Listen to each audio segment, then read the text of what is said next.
കോഴിക്കോട് ടെക്സ്റ്റൈൽസിന് തീപിടിച്ചതിന്റെ കാരണം കണ്ടെത്താനുള്ള ഫയർഫോഴ്സിന്റെ പരിശോധന ഇന്നാണ്. മണിക്കൂറുകൾ നീണ്ട ദൗത്യത്തിനൊടുവിൽ തീ പൂർണ്ണമായും അണയ്ക്കാനായെങ്കിലും തീപിടുത്തത്തിന്റെ കാരണം ഇനിയും വ്യക്തമല്ല. ജില്ലാ ഫയർ ഓഫീസറുടെ നേതൃത്വത്തിൽ വിദഗ്ധ സംഘം ഇന്ന് പരിശോധന നടത്തും. അതേസമയം കോർപ്പറേഷനിൽ നിന്ന് കെട്ടിടത്തിന്റെ ബ്ലൂ പ്രിന്റ് ഫയർഫോഴ്സിന് കിട്ടിയിരുന്നില്ല. നഗരത്തിൽ ആവശ്യത്തിന് ഫയർ യൂണിറ്റുകൾ ഇല്ലാതെ പോയതും തീപിടുത്തത്തിന്റെ വ്യാപ്തി വർദ്ധിപ്പിച്ചു എന്ന ആരോപണമുണ്ട്. വിവരങ്ങളുമായി ലക്ഷ്മി ചേരുകയാണ്. ലക്ഷ്മി, ഇനിയിപ്പോൾ നമുക്ക് അറിയാനുള്ളത് ആളപായം ഉണ്ടായില്ല എന്നത് വലിയൊരു ആശ്വാസം തന്നെയാണ്. നമുക്കറിയാം ലക്ഷ്മിയുടെ ബാക്കിൽ ആ കെട്ടിടം പൂർണ്ണമായും തകർന്നടിഞ്ഞതിൻ്റെ ദൃശ്യങ്ങളടക്കം കാണുന്നുണ്ട്. ഇനി നമുക്കറിയേണ്ടത് എത്രത്തോളം നാശനഷ്ടങ്ങൾ ഉണ്ടായി എന്നതിൻ്റെ ഒരു കണക്കും, എന്തുകൊണ്ട് ഈ ഒരു തീപിടുത്തം ഉണ്ടായി, കൃത്യമായ ലൈസൻസും മറ്റു കാര്യങ്ങളും രേഖകളും അടക്കം സ്ഥാപനത്തിന് ഉണ്ടായിരുന്നോ എന്നതുമാണ്.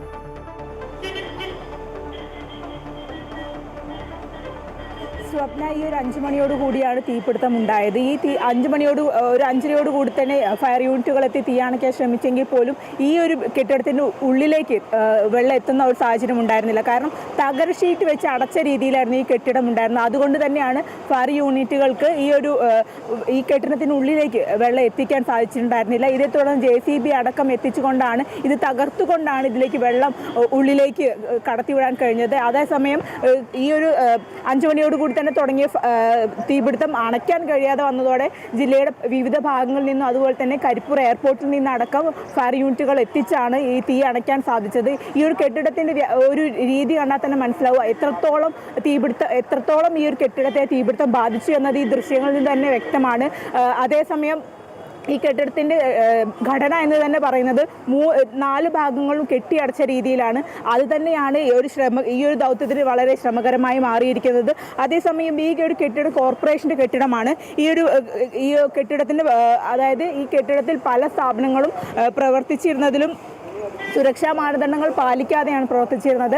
അപ്പോൾ ഈ കാരണങ്ങളെല്ലാം ഈ ഒരു തീപിടുത്തം ഉണ്ടായപ്പോൾ അണയ്ക്കാനുള്ള ആ ഒരു സാധ്യത മങ്ങുന്ന രീതിയിലുള്ള ഈ ഘടകങ്ങളാണ് ഈ ഒരു കെട്ടിടത്തിന് തന്നെ ഉണ്ടായിരുന്നത്. ഏതായാലും കഴിഞ്ഞ ദിവസം അടക്കം ജില്ലാ ഫയർ ഓഫീസർ പറഞ്ഞത് ഇതുമായി ബന്ധപ്പെട്ട വിശദമായ പരിശോധന നടത്തും. എന്തുകൊണ്ടാണ് ഇത്തരത്തിലൊരു തീപിടുത്തം ഉണ്ടാവാൻ കാരണമെന്നും അതുകൊണ്ട് തന്നെ എന്തുകൊണ്ടാണ് ഈ ഒരു ഫയർ യൂണിറ്റുകൾക്ക് തീ അണയ്ക്കാൻ ഇത്രയും ഏറെ സമയമെടുത്ത് എന്നടക്കമുള്ള കാര്യങ്ങൾ ഏതായാലും ഇന്ന് എത്തി പരിശോധിക്കുന്നതാണ്. അതേസമയം ഇന്ന് തന്നെ ജില്ലാ കളക്ടർക്ക് ഇതുമായി ബന്ധപ്പെട്ട റിപ്പോർട്ട് സമർപ്പിക്കും.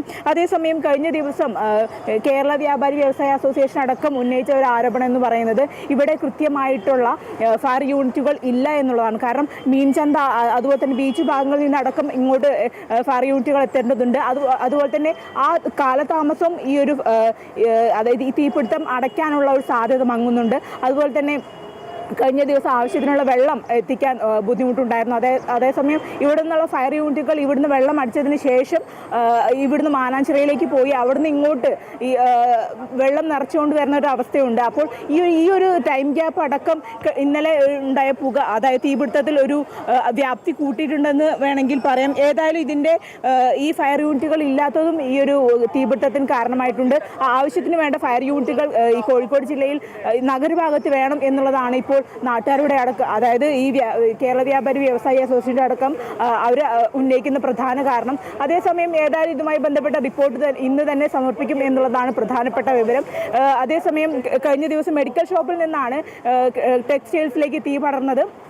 അവിടെ നിന്ന് ഈ 1ാം നില മുഴുവനായിട്ടും കത്തിയാൻ വരുന്ന കാഴ്ചയാണ് ഇന്നലെ കാണാൻ സാധിച്ചത്. ഈ ഒരു കെട്ടിടത്തിൻ്റെ അതായത് ആദ്യം ഒരു ഭാഗത്ത് തീ അണയ്ക്കുമ്പോൾ പിന്നെ കുറച്ച് കഴിയുമ്പോൾ പിന്നെ അവിടെ നിന്ന് തീ ആളിക്കത്തുന്ന ഒരു സാഹചര്യമാണ് ഉണ്ടായിരുന്നത്.